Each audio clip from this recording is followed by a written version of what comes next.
finally tonight, the legendary rail journeys of the world, the Trans-Siberian Express, the Orient Express, the Cape Town to Cairo Express, all have their fans who battle to preserve the lines. But tonight, a small group has gathered to mourn the imminent passing of another piece of railway history.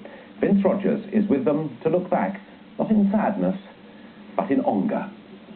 That's right, if London Underground were to close down the Epping to Ongar line, they'd have to subsidise each return trip to the tune of £16. So it's going to have to go. But it's a bit of a messy end for the line because they weren't going to close it down tomorrow on Friday, but then there's going to be a tube strike, so they closed it down tonight.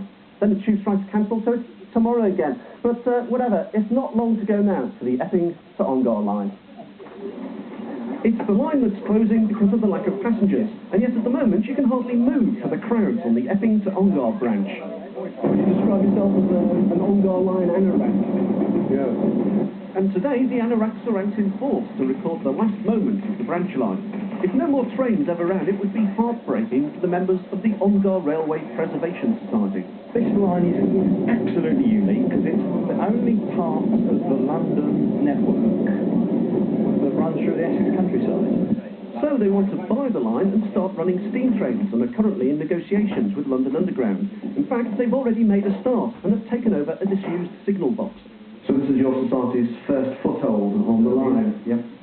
And hopefully you'll take over the whole line? Yeah, oh, if we can take over the whole line completely, then we'll renovate every building that you see on the line. Meanwhile, London Underground have laid on extra staff, reinforcements to cope with the wave of enthusiasts, hoping to get one last glimpse of the rolling stock. There are tube trains everywhere. If you want to see a tube train, there's a whole network. Yeah, but this one goes sort of in the middle of the country, you know, cows and trees and fields, which is a bit unusual. A sad day? Well, it is really, yes. You got anything better to do?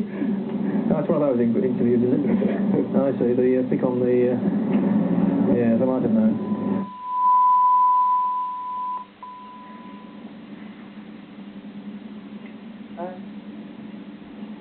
What Vince didn't know was that that man he just offended is in fact one of the most famous sound technicians in the television industry, and therefore it is always a huge